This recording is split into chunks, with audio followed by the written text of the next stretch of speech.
मुरादाबाद में रहने वाले टिंकू की शादी नहीं हो पा रही थी। इसकी कई वजह थी।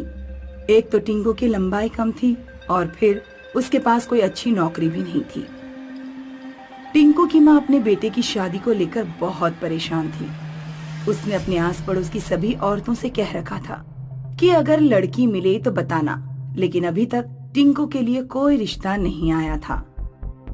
टिंकू की माँ एक दिन औरतों के बीच ऑनलाइन मैट्रिमोनी साइट्स के बारे में सुनाई और टिंकू से बोली, टिंकू बेटा, मैंने सुना है कि आजकल ऑनलाइन भी रिश्ते हो जाते हैं। तू अपने लिए ऑनलाइन लड़की क्यों नहीं ढूंढ लेता? अपनी माँ के कहने पर टिंकू ने 3-4 मैट्रिमोनी साइट्स पर अपनी आईडी बना ली और कई लड़कियों को मैसेज भी किया, लेकिन टिंकू के पास किसी लड़की का रिप्लाई नहीं आया। टिंकू ने सोचा कि ऑनलाइन भी उसकी किस्मत साथ नहीं देने वाली, लेकिन एक दिन टिंकू खुशी से झूम उठा जब सोनी नाम की एक लड़की का उसके पास मैसेज आया। माँ, आज एक लड़की का मैसेज आया है। उसने लिखा है कि उसे मेरी प्रोफाइल पसंद है। उसने मेरा व्हाट्सएप नंबर भी मांगा है। तो बेटा, देर किस बात की है? गणेश जी की फोटो के साथ जल्दी से अपना नंबर दे दो। टिंकू ने सोनी नाम की लड़की से व्हाट्सएप पर लंबी बात की। काफी दिनों की बातचीत के बाद भी सोनी ने ना तो प्रोफाइल पिक्चर पर अपनी फोटो लगाई और ना ही अपनी कोई फोटो रिंकू को सेंड की। मम्मी, ये लड़की रामपुर की है। ये बातें तो खूब करती है, लेकिन अपनी शक्ल नहीं दिखा रही है। दिखाएगी बेटा, कुछ लड़कियां शर्मीली होती हैं, थोड़ा धैर्य रखो। एक दिन सोनी का मैसेज आया कि वो टिंकू से मिलना चाहती है। सोनी ने मिलने की जगह का एड्रेस भी सेंड किया और मिलने के लिए रात का समय मांगा। माँ, ये कैसी लड़की है?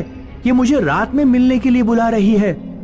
बेटा, हो सकता है दिन में कहीं काम करती हो, रात में बुला रही है। सिर्फ इसलिए पीछे हटने की जरूरत नहीं है। तुम उससे मिलने जरूर जाओ। जिस दिन टिंकू सोनी से मिलने जा रहा था, टिंकू की माँ ने उसे दही शक्कर खिलाया और अपना आशीर्वाद दिया। बेटा, बात पक्की करके आना। सोनी ने शहर के बिल्कुल बाहर रामपुर रोड पर किसी रेस्टोरेंट का एड्रेस दिया था।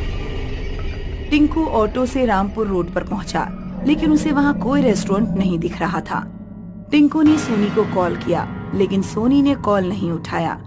सोनी ने एक टेक्स्ट मैसेज किया जिसमें लिखा था कि वो फोन पर बात नहीं कर सकती, सीधे मिलकर ही बात करेगी।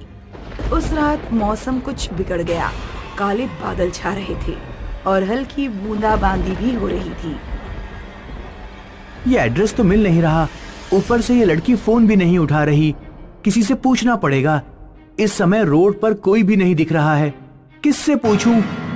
कुछ आगे जाने पर टिंकू को एक बूढ़ा आदमी सड़क पर जाता हुआ दिखाई दिया, जो डंडे के सहारे चल रहा था। टिंकू तेजी से चलता हुआ उस बूढ़े आदमी तक पहुंचा। सुनिए अंकल, क्या यहाँ कोई रेस्टोरेंट है? बूढ़े आदमी ने जब अपना चेहरा टिंकू की तरफ घुमाया तो टिंकू के रोंगटे खड़े हो गए। बूढ़े आदमी की आंखों के गुल्ले थे ही नहीं। लग रहा था जैसे उसकी आंखें सफेद बर्फ की हैं। बूढ़ा आदमी पागलों की तरह हंसते हुए कहने लगा, मैं तुम्हारा ही इंतजार कर रहा था। आ गए। सोनी तुमसे शादी करना चाहती है। चलो मेरे साथ, चलो चलो। बूढ़े आदमी ने कसकर टिंकू का हाथ पकड़ लिया।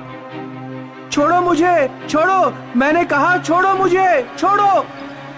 2-3 बार कहने पर भी जब बूढ़े ने टिंकू का हाथ नहीं छोड़ा तो टिंकू ने जोर से धक्का मारकर बूढ़े को गिरा दिया और वहाँ से भाग निकला। टिंकू लगभग 2-3 किलोमीटर तक दौड़ता ही रहा। वो तब रुका जब किसी लड़की ने उसे पीछे से आवाज दी, सुनो, कहाँ भागे जा रहे हो?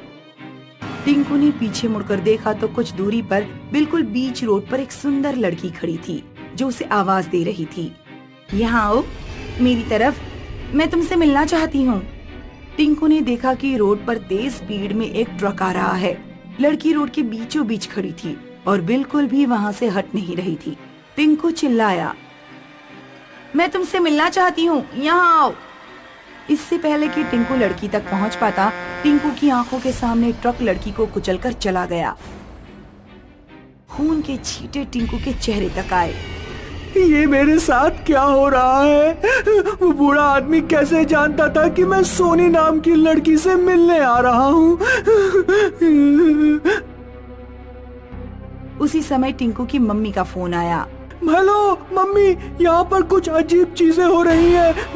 मैं घर वापस आ रहा हूँ मम्मी। बेटा, लड़की से मिले या नहीं? नहीं मम्मी, मैं नहीं मिला और ना ही मिलना चाहता हूँ। टिंकू को रोड पर एक ऑटो आता हुआ दिखाई दिया।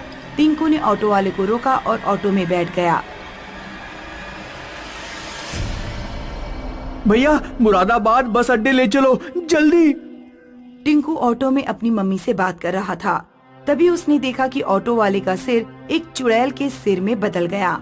चुड़ैल का सिर 180 डिग्री पर टिंकू की तरफ घूम गया और टिंकू चलते हुए ऑटो से कूद पड़ा। जब टिंकू की आंख खुली तो उसने खुद को हॉस्पिटल में पाया। क्या हुआ था माँ? मैं यहाँ कैसे पहुँचा? घबराओ नहीं बेटा, तुम ऑनलाइन रिश्ते भेजने वाली एक चुड़ैल के चक्कर में फंस गए थे। एक बस वाले ने तुम्हें यहाँ हॉस्पिटल पहुँचाया। उसी ने बताया कि कुछ साल पहले रामपुर में सोनी नाम की एक गरीब लड़की रहती थी जिसकी शादी नहीं हो पा रही थी। सोनी ने अपने लिए मैट्रिमोनी साइट से ऑनलाइन रिश्ता ढूंढना शुरू किया। उसकी राहुल नाम के एक लड़के से दोस्ती हो गई थी, लेकिन वहाँ भी सोनी को धोखा ही मिला। राहुल नाम का लड़का मैट्रिमोनी साइट से लड़कियों को फंसाता था और फिर उनका इस्तेमाल करके उन्हें छोड़ देता था। सीधी सादी सोनी इस तरह की धोखाधड़ी बर्दाश्त नहीं कर पाई और उसने रामपुर रोड पर ही एक ट्रक के नीचे कूदकर आत्महत्या कर ली। तब से वो ऑनलाइन रिश्ता ढूंढने वाले लड़कों से बदला ले रही है।